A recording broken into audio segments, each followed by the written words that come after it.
ध्यान देते हैं। आज तीसरा दिन है, माँ चंद्रघंटा का दिन है। आज स्पिरिचुअल स्पायरल्स में हम थोड़ा सा वक्त अपना देंगे इस चंद्रघंटा देवी के बारे में जानने के लिए। तो नाम से ही हमें समझ में आ रहा है कि इस देवी ने जो चंद्रमा की जो भी गुण है वो एक किस्म से उस पर विजय प्राप्त कर ली है। यानी चंद्रमा का कौन सा गुण है? चंद्रमा का ये गुण होता है कि वह मतलब धरती से हम क्या देखते हैं, धरती पर हम क्या देखते हैं कि जो चंद्रमा है उसके जो उसके जो मतलब कलाएं होती हैं, 14 कलाएं या 14 फेजेस होती हैं। तो वह कभी घटता है, कभी बढ़ता है, कभी पूरी अपनी रोशनी दिखाता है। तो इस तरह ये देवी, या हम ऐसा समझें कि चंद्र घंटा जो है वो संतुष्टि, आरोग्य और संपन्नता की देवी है। ऐसे तो हमने सुन लिया, हमने उसके जो भी उसके प्रसाद बनाते हैं या क्या मंत्र, ओम चंद्र घंटाए नमः, इस तरह भी हमने सुन लिया। लेकिन वह जो दर्शाती है कि चंद्रमा की जो कलाएं होती है, कभी कभी कम हो जाना, कभी ज्यादा हो जाना, हम जिस तरह से उसे देखते हैं, यानी कि हमारे जीवन में कहाँ पर चंद्रमा की तरह से कलाएं होती है। कभी हमारे मन में खूब सारा उत्साह होता है, कभी हमारे मन में ऐसा लगता है कि नहीं यार, मैं तो बहुत मतलब मुझ में गुस्सा आ रहा है, मुझ में ईर्ष्या आ रही है, मुझ में बहुत द्वेष की भावना आ रही है। तो ऐसी जगह पे अगर हम चंद्रघंटा माँ का एक किस्म से विचार करें कि माता, हाँ, मुझे थोड़ा सा आप अपना मतलब अपनी तरह से मुझे भी बनाइए, मुझे इंस्पायर कीजिए, तो चंद्रघंटा माँ आपको जैसे इंस्पायर करेगी। कभी कभी हम एंजल थेरेपी में इस बात, मैं एंजल थेरेपी और अपनी देवियों को इस एक जोड़ रही हूँ कि हमारी जो देवियां होती हैं वे भी एक किस्म से उन्होंने किसी चीज पे प्रभुत्ता पाई हुई है। तो हमारी इस जर्नी में कल भी मैंने यही बताया था कि शैलपुत्री और जो ब्रह्म स्वरूपिणी जो माँ है, वो उन्होंने किसी एक एलिमेंट पे, किसी एक एनर्जी पर एक प्रभुत्व यानी कि सुप्रीमेसी बनाई हुई है। तो ये चंद्रघंटा माँ ने अपने अंदर के जो भी ऐसे उतार चढ़ाव है, हम बोलते हैं ना साइन वेव की तरह, ऊपर नीचे जिसमें भी हम हो रहे हैं, कभी उत्साह से काम कर रहे हैं, कभी उत्साह से नहीं काम कर रहे, कभी बुझ जा रहे हैं, कभी बहुत ज्यादा एक्टिव हो जा रहे हैं, इस तरह बैलेंस। बैलेंस तो चंद्रघंटा किस तरह से हमें आरोग्य या देती है, या संपत्ति, सुख संपत्ति हमारे घर में कैसे आ सकती है, अपने में कैसे हम सुखी हो सकते हैं?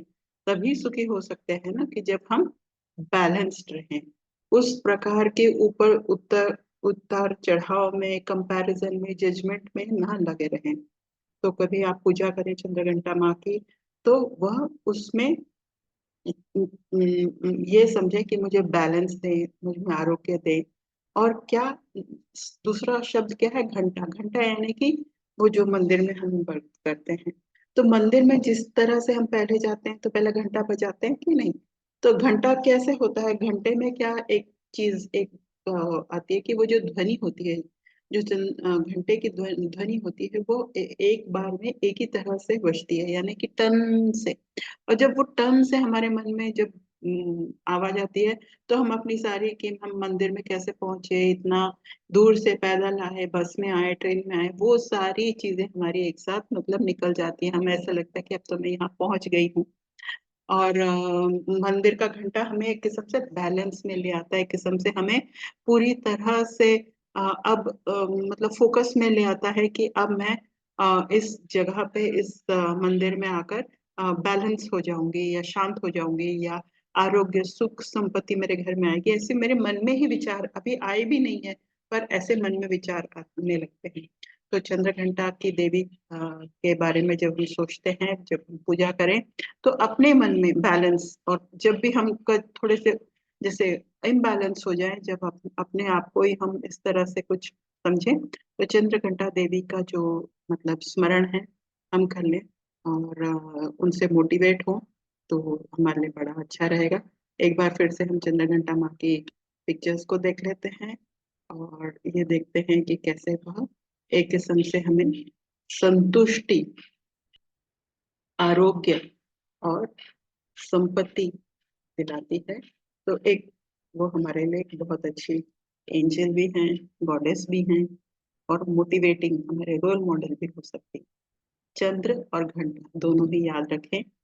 बहुत बहुत धन्यवाद। और थोड़ी देर में हम अब शुरू करेंगे भगवत गीता। नमस्ते सभी को। आज हम 30वें श्लोक से शुरू करेंगे। अर्चना जी हमारे बीच में आ गई हैं। चैप्टर 13 और 30 श्लोक। तो उससे पहले हम ओम का 3 बार उच्चारण करेंगे। तो आंखें बंद कर लेते हैं और दीर्घ श्वास लेते हुए 3 बार ओम का उच्चारण करेंगे। पीठ रीढ़ की हड्डी सीधी करते हुए पूरी गहरी लंबी सांस।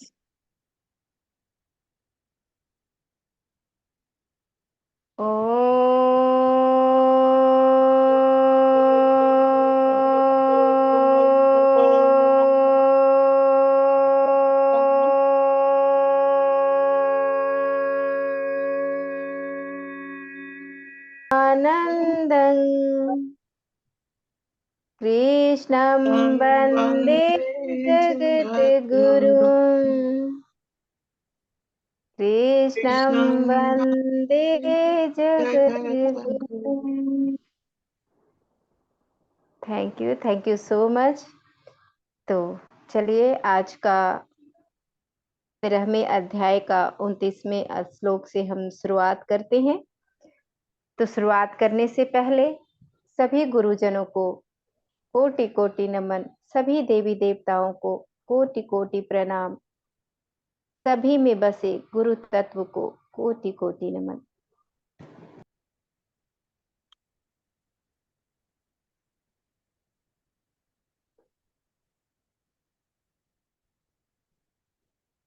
समं पश्यन् हि सर्वत्र समवस्थितमीश्वरम् न हि नस्त्यात्मनात्मानं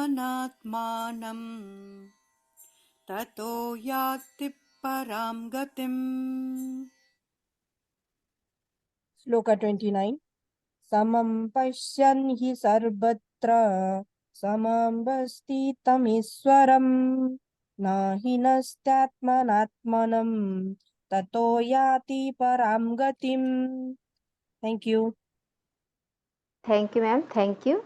अब यहाँ पर है समम। समम मतलब सम, पश्यन्ति मतलब देखते हुए, सर्वत्र मतलब सर्वत्र, समव स्थितम मतलब समान रूप से विद्वान, ईश्वरम मतलब ईश्वर, हिनस्ति मतलब चोट पहुंचाता है, आत्मना मतलब आत्मा से, आत्मानम मतलब आत्मा को, याति मतलब जाता है, और प्राम मतलब उत्कृष्ट, सर्वोच्च, और गति मतलब गति को।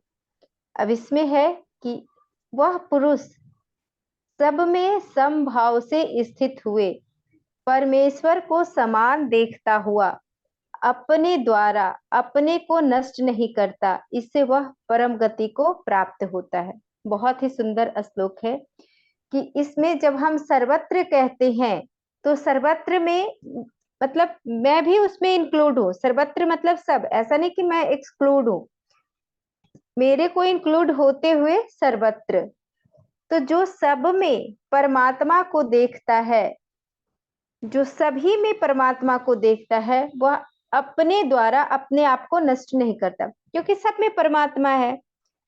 चींटी में, कुत्ते में, बिल्ली में, सब में परमात्मा है, और वही परमात्मा मेरे अंदर है। तो सभी के अंदर वो संभाव में परमात्मा को देखता है, तो वो किसी को कष्ट नहीं पहुंचाता, क्योंकि किसी को कष्ट देगा तो अपने को ही कष्ट होगा। उस किसी को भी अगर दुख पहुंचाएगा, किसी को भी कष्ट पहुंचाएगा, किसी को भी बोलेगा, तो किसको नुकसान कर रहा है? अपने को कर रहा है, क्योंकि सबके अंदर तो वही है। जैसे हम लोग क्या करते हैं, हम लोग अपने परिवार को सीमित कर लेते हैं कि बस मेरा परिवार ही मेरा अपना है, बाकी दूसरे का पड़ोसी दूसरा, ये दूसरा। लेकिन जो ज्ञानी पुरुष होते हैं, जो सब में परमात्मा को देखते हैं, वही परमात्मा उनके भीतर है। अंतःकरण ही सबका अलग अलग है ना, सबका अंतःकरण अलग अलग है, इसलिए अलग अलग प्रतीत हो रहा है, लेकिन अंदर जो तत्व है वो तो एक ही है। वही ब्रह्म सब में निवास कर रहा है, तो वो सबको अपना जानता है कि मेरे में और उसमें भेद क्या है। जो ब्रह्म मुझ में, जो चैतन्य मुझ में, वही चैतन्य उसमें। तो वो अपने को नुकसान नहीं पहुंचाता, अपने को वो कभी हानि नहीं करता, क्योंकि वो जानता है कि मेरा नाश नहीं हो सकता। नाश तो शरीर का होता है, शरीर मरता है, क्योंकि शरीर जड़ है, शरीर जड़ है, शरीर मरेगा, शरीर मिटेगा। इसके अंदर जो जानने वाला है, जो चेतन है, जो आत्म स्वरूप है, वो तो अविनाशी है, वो तो शाश्वत है। तो वो कभी भी ये जानते हुए कि यही सबके अंदर है, तो कभी भी वो किसी का नुकसान नहीं करता। और कभी क्यों नुकसान नहीं करता? क्योंकि उसका नुकसान अपना ही नुकसान है। इस भाव से वो कभी किसी का नुकसान नहीं करता। जो ज्ञानी लोग होते हैं वो इस बात को जानते हैं। अब जो सत्य को जानता है, जो ज्ञानी लोग होते हैं, जो सत्य को जानते हैं कि वास्तविक सत्य क्या है, वो सत्य स्वरूप हो जाता है। क्योंकि वो सत्य जानता है कि सत्य क्या है। वो जानता है कि ये जगत भ्रम है, ये जगत कुछ नहीं, ये कल्पनाओं का माया जाल है। और जो सत्य को नहीं जानता, वो अपने इस शरीर को ही मैं मानता है। इस शरीर से ही वो अपने आप को जुड़ा हुआ मानता है, जबकि ये शरीर नश्वर है, ये अनश्वर नहीं है। ये नश्वर है, मरने वाला है, मिटने वाला है। ये प्रकृति के द्वारा बना है, पंचभूतों के द्वारा निर्मित हुआ है, और ये पंचभूतों में ही मिलने वाला है। इसलिए जो भी अपने आप को मानता है कि मैं शरीर हूं, तो वो शरीर तो मरेगा। शरीर का मरना ही वो अपने आप को मरना समझ रहा है। लेकिन शरीर के मरने के बाद भी आप होते हो। आपको ऐसा प्रतीत होता है कि जिसके अंदर अज्ञानता होती है उनको ऐसा महसूस होता है, जो सत्य को नहीं जानते उनको ऐसा महसूस होता है कि मैं मर रहा हूं, लेकिन मरता शरीर है। इसलिए जो व्यक्ति के अंदर अज्ञानता होता है, वो अपने आप को मौत के सिवा कुछ नहीं देता, क्योंकि वो शरीर के साथ साथ उसको लगता है कि मैं भी मर गया, और उसको शरीर के साथ साथ वो चिपका रहता है, भय से ग्रसित रहता है, वो हर पल मर रहा होता है। अज्ञानी व्यक्ति हर पल मर रहा होता है। कभी ये दुख आया तो दुखी हो गया, कभी कुछ समस्या आई तो दुखी हो गया। उस दुख में भी वो हर पल पल पल मरता रहता है। उसकी कोई इच्छा हुई और वो इच्छा पूर्ति नहीं हुई, तब भी वो मरेगा। किसी चीज की चाहत हुई, किसी से प्यार किया, वो नहीं मिला, कोई व्यक्ति विशेष उससे नहीं मिला, तब भी वो मरता रहता है। हर स्थिति में उसको मौत ही मिलती रहती है। मृत्यु सिर्फ वही नहीं है जिसमें प्राण निकलते हैं, मृत्यु वह भी है जिसमें कि हर पल आप दुख में जीते हो, वो भी मृत्यु ही है। हर पल आनंद से ज्ञानी ही जी सकता है, कि हर पल वो ज्ञान में, क्योंकि उसको ज्ञानी को पता होता है ये संसार क्षणभंगुर है। मैं ना तो शरीर हूँ, न मन हूँ, न बुद्धि हूँ, मैं तो शक्ति चित्त आनंद स्वरूप सच्चिदानंद हूँ। तो उनको इस बात की अनुभूति होती है, इस बात को वो जानते हैं। जो अज्ञानी लोग होते हैं वो धन दौलत पे नजर रखते हैं, मकान दुकान पे नजर रखते हैं, इसलिए उनको हर दिन मौत आती है। क्योंकि अगर उनको उस मुताबिक पैसे नहीं मिला, उस मुताबिक उनको उनकी इच्छाएं पूरी नहीं हुई, तो उनके अंदर दुख आता है, कठोर दुख आता है, और उस दुख के पल में वो मरते ही हैं। मर्जी का खाना ना मिला, मर्जी की नौकरी ना मिली, मर्जी का पति ना मिला, मर्जी का पत्नी ना मिली, मर्जी के मित्र ना मिले, तो मर्जी की चीजें ना मिली, तो रोज ही वो मरता ही रहता है। उसको दुखान दृष्टि है। ऐसा व्यक्ति समभाव में रहता है, वो अपने सहित सब में परमेश्वर को देखता है, और अपने ही द्वारा अपना नाश नहीं करता, क्योंकि वो जानता है कि जो मुझ में वही उसमें, वही सब में, वही तीसरे में, वही चौथे में, वही सब में। तो वो किसका नाश कर सकता है? क्योंकि सब में तो वो अपने को देखता है, सब में अपना ही स्वरूप को देखता है। इसलिए ऐसा व्यक्ति परम गति को प्राप्त होता है। ऐसा व्यक्ति अपने जीवन को तार लेता है। ऐसे व्यक्ति की नैया नहीं डूबती। और ये हम सभी पर डिपेंड करता है कि हम अपनी नैया को डुबा लें या तो हम अपनी नैया को पार लगा लें। ये हमारे मन पे, हमारी इच्छा शक्ति पे निर्भर करता है। कोई भगवान नहीं आएंगे आपको तारने के लिए, आपको भव सागर से पार करने के लिए। आपको स्वयं ही चलकर इस भव सागर से, इस माया जाल से, इस भ्रम जाल से निकलना होगा और आपको इस भव सागर से पार करना होगा। तो चलिए अब हम नेक्स्ट 30वें श्लोक पे चलते हैं। प्रकृत्यैव च कर्माणि क्रियमाणानि सर्वशः यः पश्यति तदात्मानम् अकर्तारं स पश्यति। श्लोक 30 प्रकृतैव तु कर्माणि क्रियमाणानि सर्वशः यः पश्यति तथात्मानं कर्तारं स पश्यति। Thank you. Thank you ma'am. अब यहाँ है प्रकृत्या। प्रकृत्या मतलब प्रकृति के द्वारा। कर्माणि मतलब कर्म। क्रियमाणानि मतलब किए जा रहे हैं। पश्यन्ति मतलब देखता है। आत्मानम मतलब आत्मा को। अकर्तारम मतलब अकर्ता। और पश्यन्ति मतलब देखना। अब इसमें है कि जो पुरुष संपूर्ण कर्मों को सब प्रकार से प्रकृति द्वारा ही किए हुए देखता है तथा आत्मा को अकर्ता देखता है, वही सत्य देखता है। कितना सुंदर इस श्लोक में बताया है भगवान ने कि जो पुरुष, जो व्यक्ति, जो ज्ञानी पुरुष इस पूरे कर्म को कि ये प्रकृति के द्वारा ही किया जा रहा है, इस प्रकार से जो देखता है और आत्मा अकर्ता है, आत्मा कुछ नहीं कर रहा, वो वास्तव में यथार्थ को, सत्य को देखता है। जैसे ऐसा पुरुष देखता है कि प्रकृति से ही हमारा मन, बुद्धि, इंद्रिय और यह संसार बना है, प्रकृति से ही बना है। इस शरीर को धारण करने से पहले भी हम कहीं थे। ये शरीर तो प्रकृति के द्वारा बन गया। अन्नमय कोश से अन्न बन गया, मन बन गया प्रकृति के द्वारा, बुद्धि बन गई, इंद्रिय बन गया। ये पूरा संसार, प्रपंच इसको इसीलिए बोलते हैं क्योंकि ये 5 तत्वों से बना हुआ है प्रपंच। तो मन, बुद्धि, इन इंद्रियों के मार्ग से बाहर की दुनिया को देख रहे हैं। मन से ही, मन हमारा बाहर जाता है ना, मन से ही हम देखते हैं ना। ये दुनिया कहाँ दिखता है? हमारे मन में ही तो दिखता है। मन बुद्धि निर्णय करती है कि हाँ ये चीजें सत्य है, ये सत्य और असत्य का निर्णय करती है। तो मन और इंद्रियों, बुद्धि के द्वारा, इंद्रियों के माध्यम से हम बाहर की दुनिया को देखते हैं। बाहर का संसार भी प्रकृति से ही बना हुआ है और जिन इंद्रियों से हम देखते हैं वह भी प्रकृति से ही बनी हुई है। और जिस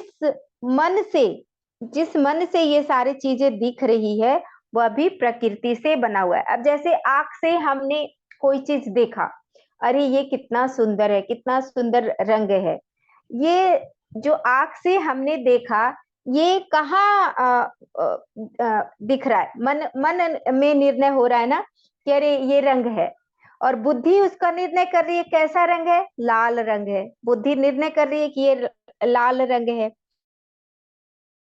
मन देखता है और मन देख रहा है, मन जान रहा है। इस मन को जानने वाला भी भीतर कोई है, इस मन को जानने वाला भी भीतर कोई है और वही ब्रह्म स्वरूप, वही ब्रह्म है।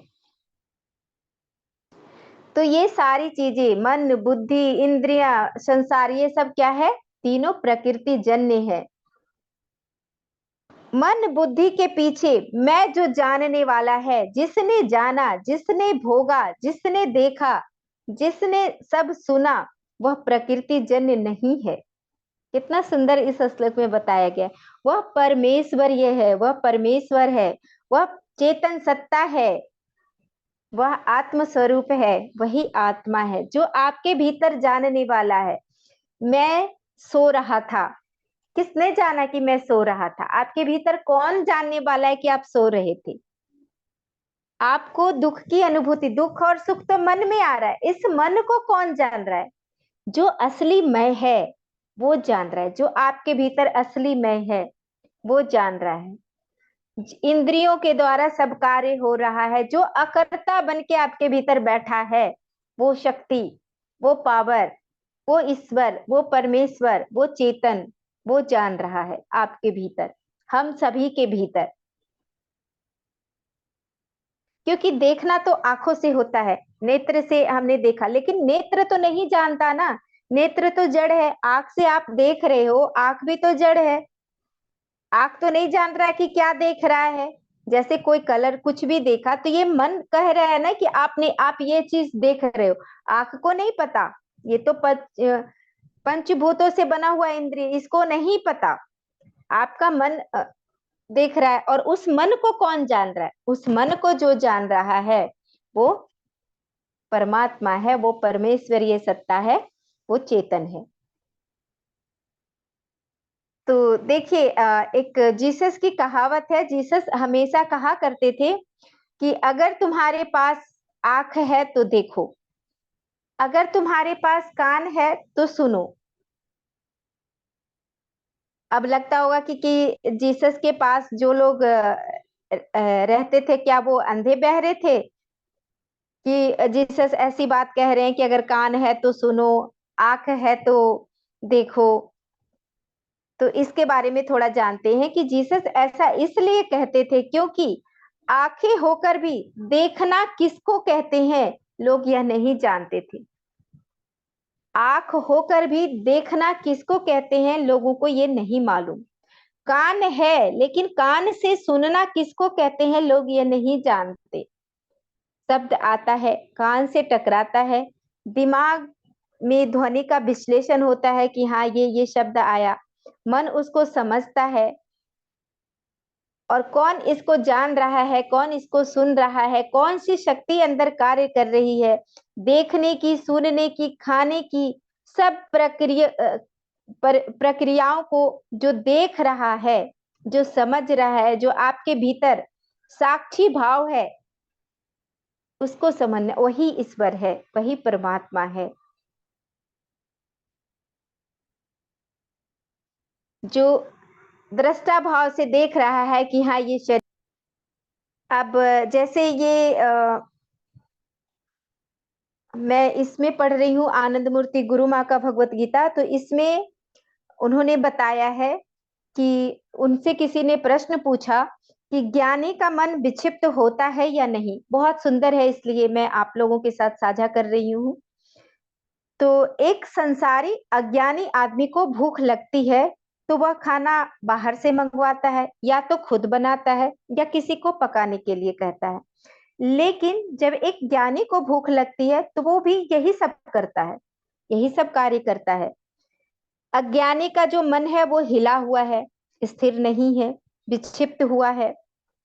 ज्ञानी का मन स्थिर है, विक्षिप्त नहीं है। दोनों बाहर से इंद्रियों से कार्य करेंगे, लेकिन दोनों का अंतःकरण अलग अलग है, दोनों में अंदर से बहुत बड़ा फर्क है। अज्ञानी व्यक्ति कहता है कि मुझे भूख लगी है, ज्ञानी व्यक्ति यह जानता है कि मुझे भूख नहीं लगी है, भूख शरीर को लगी है। भीतर से वो जानता है कि भूख शरीर को लगी है, मुझे नहीं लगी है। मेरे मन और इस शरीर के जो मन और बुद्धि है वो कह रहे हैं कि कुछ खाइए, शरीर को ऊर्जा की जरूरत है, इसलिए कुछ खाइए। इसलिए दोनों को, ज्ञानी जन भी भोजन लेते हैं, करते हैं, लेकिन ज्ञानी और अज्ञानी में फर्क है। ये बहुत अच्छे तरीके से इन्होंने बताया कि कैसे दोनों में, ज्ञानी लोग भी भोजन कर रहे हैं, ज्ञानी लोग भी इंद्रियों से ही भोजन कर रहे हैं। ऐसा नहीं कि उनको भूख की अनुभूति नहीं होती, उनके पास भी इंद्रियां हैं, भूख की अनुभूति होती है। लेकिन ज्ञानी है, उनको पता होता है, वो जानते हैं कि ये इंद्रियों का खेल चल रहा है, शरीर को भूख लगी है, मुझे नहीं, मैं तो आत्म स्वरूप हूँ, आनंद स्वरूप हूँ, सच्चिदानंद हूँ, तो इसलिए उनको पता होता है। तो एक और प्रश्न गुरु माँ से पूछा एक बच्चे ने कि जब आपको कुछ भी खाने के लिए, भोजन के लिए दिया जाता है, कोई भी भोजन, तो आप खाते क्यों नहीं हो? तो वो कहती हैं कि कुछ भी ऐसा नहीं है कि मुझे कुछ भी दिया जाएगा और मैं खा लूं, मुझे ऐसा संभव ही नहीं है। क्योंकि हम जो भी खाते हैं, ये पॉइंट्स बहुत ही अच्छा है कि हम जो भी खाते हैं वो हमारे मन और शरीर का हिस्सा बनता है। तो कभी भी अविवेक से नहीं खाना, विवेक के साथ खाना है। क्यों? इस खाने से, इस भोजन से हमारा मन निर्मित होगा, हमारा शरीर निर्मित होगा। देखिए खाना कितना इंपॉर्टेंट है, भोजन कितना इंपॉर्टेंट है, क्योंकि इसी भोजन से आपका मन निर्मित हो रहा है। और आप जितना सात्विक और जितना उत्तम भोजन करेंगे, जितना स्वस्थ भोजन करेंगे, आपका मन उतना ही स्वस्थ होगा। और जितना मन आपका स्वस्थ होगा, उतना ही आप गहरे ध्यान में जाएंगे और आपकी बुद्धि सात्विक होते जाएगी, आपका मन सात्विक होते जाएगा। आप गहरे ध्यान में जाएंगे और आपकी आध्यात्मिक उन्नति होगी। इसलिए खाते समय बहुत जागरूक रहना है, विवेकपूर्ण भोजन करना है। तो जो ज्ञानी होते हैं वो खाते हुए, खेलते हुए, सोते हुए, चलते हुए, समस्त क्रियाओं को करते हुए भी उनका ध्यान हो जाता है, क्योंकि उनके अंदर ज्ञान होता है कि मैं शरीर नहीं, मैं मन बुद्धि नहीं, मैं तो वही चेतन स्वरूप हूँ। तो चलिए फिर हम अगले श्लोक पे चलते हैं, 31वां श्लोक।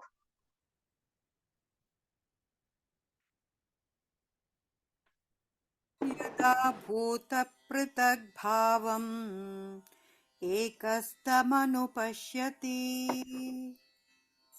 तत एव च विस्तारम् ब्रह्म सम्पद्यते तदा। श्लोक 31 यदा भूतपृथक् भावमेकस्तमनुपश्यतो अत एव च विस्तारम् ब्रह्म सम्पद्यते तदा। Thank you. Thank you ma'am, thank you. अब यदा, यदा मतलब जब, भूत पृथग्य भावम मतलब भूतों का पृथकता का भाव, एक स्थम मतलब एक में स्थित, अनुपश्यति मतलब देखता है, विस्तारम मतलब विस्तार, संपद्यते मतलब हो जाता है। अब इसमें है कि जिस काल में भूतों के पृथक पृथक भाव को परमात्मा के संकल्प के आधार स्थित देखता है, तथा उस परमात्मा के संकल्प से ही संपूर्ण भूतों का विस्तार देखता है, उस काल में सच्चिदानंद ब्रह्म को प्राप्त होता है। यहाँ पे भूत, भूत का मतलब तत्व, जो 5 तत्व है वो भूत है। सभी तत्व देखिए अलग अलग हैं और सभी तत्वों का स्वभाव भी अलग अलग है। जैसे जल क्या है, जल जल गीला करता है, जल का स्वभाव गीला करना है, जल अलग तत्व है। वायु क्या करता है, सुखाता है। अग्नि क्या करता है, अग्नि जलाता है। और पृथ्वी भारी है। आकाश क्या है, खाली है, पूरी तरह से खाली है, रिक्त है। अब इन्हीं पंचभूतों से दुनिया के सारे पदार्थ, जो भी पदार्थ है वो सब बने हैं, लेकिन सभी अलग अलग हैं, सभी का अलग। अब इतने सारे मनुष्य हैं, सभी मनुष्य एक दूसरे से अलग अलग हैं। सभी पंचभूतों से सभी का शरीर बना है, लेकिन सभी मनुष्य अलग अलग हैं। समस्त भूत प्राणियों की उत्पत्ति कहाँ से हुई है, परमात्मा से हुई है। परमात्मा से ही सभी भूतों की उत्पत्ति हुई है। अब एक इसको उदाहरण से समझते हैं कि एक समय की बात है, एक बहुत ही दुष्ट व्यक्ति था और उसको देख करके एक फकीर थे, उनके चेले ने कहा, उस व्यक्ति को देख करके, क्योंकि वो व्यक्ति बहुत दुष्ट था, तो उस फकीर के पास जाकर के उनका चेला कहता है कि इस व्यक्ति को इस जमीन पर रहने का कोई हक नहीं है। क्योंकि वो बहुत दुष्ट है, इसको मर जाना चाहिए, ये इतना दुष्ट आदमी है कि इसको मर जाना चाहिए। तो फकीर उसको डांटते हैं और बोलते हैं कि तू ये कहने वाला कौन होता है, ये इंसान मर जाए? इसको किसने जन्म दिया? इसको ईश्वर ने जन्म दिया। इसको कौन श्वास दे रहा है? इसको ईश्वर श्वास दे रहे हैं। इसके शरीर में जो धड़क रहा है, इसके शरीर में जो दिल धड़क रहा है, इसका जो दिमाग सोच रहा है, और ये इसके शरीर में जो भी पाचन प्रणाली और जो भी कार्य कर रहा है, एक एक ऑर्गन, उसको शक्ति कहाँ से मिल रही है? कौन दे रहा है शक्ति? जब परमात्मा चाह रहा है कि यह जिए, तो तू कौन होता है कि यह कहने वाला कि इसको जीना नहीं चाहिए, मर जाना चाहिए? तुम्हें यह कहने का कोई अधिकार नहीं है। यह अधिकार सिर्फ ईश्वर को है।